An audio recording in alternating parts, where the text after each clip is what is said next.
मिठियाणी town जे ॻोठ ख़ैर मोहम्मद सहत वासी इरीगेशन मुलाज़िम गुलाम रसूल खाहो एहतजाज कंदे चयो त अमानुल्ला खाहो मुंहिंजो न्याणो आहे जंहिं मूं ग़रीब ते ज़ुल्मनि जा पहाड़ किराए छॾिया आहिनि। हुन वधीक चयो त कुझु साल अॻु मुंहिंजो वालिद फ़ौत थी वियो हो, जंहिं खां पोइ मुंहिंजी अमड़ खे हिन ब्लैकमेल कयो ऐं उन जे पेंशन पाण खणी इस्तेमालु कंदो रहियो आहे। जॾहिं त 1 साल अॻु मुंहिंजी अमड़ बि फ़ौत थी वई, पघारूं बंदि थी वियूं आहिनि। उनखां पोइ मुंहिंजो न्याणो अमानुल्ला खाहो मूं वटि आयो ऐं चयो त मूंसां ट्रेज़री हल ऐं सहियूं ॾे त पघारूं खणा।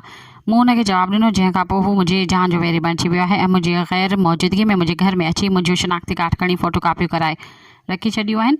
अमानुल्ला खाहो मुंहिंजे पुटनि खे ॻाल्हियुनि में पंहिंजो करे उनखे मुंहिंजे ख़िलाफ़ु भड़काए रहियो आहे, जेके हिन वक़्तु हुन सां गॾु आहिनि। हुननि SSP अशरफ फेरोज़ ऐं वसवारनि खां मुतालबो कंदे चयो आहे त मूंखे पंहिंजी न्याणी मां ख़तरो आहे, तंहिं करे हुनखे गिरफ़्तार करे सख़्त में सख़्त सज़ा ॾिनी वञे, न त ॿी सूरत में थाणे अॻियां मां पाण मथां पेट्रोल हारे बाहि ॾेई ख़ुदकुशी करे छॾींदसि। सब्सक्राइब कयो अवामी न्यूज़ HD खे ऐं ताज़ा तरीन ख़बरुनि लाइ ॾिसंदा रहो अवामी न्यूज़ HD।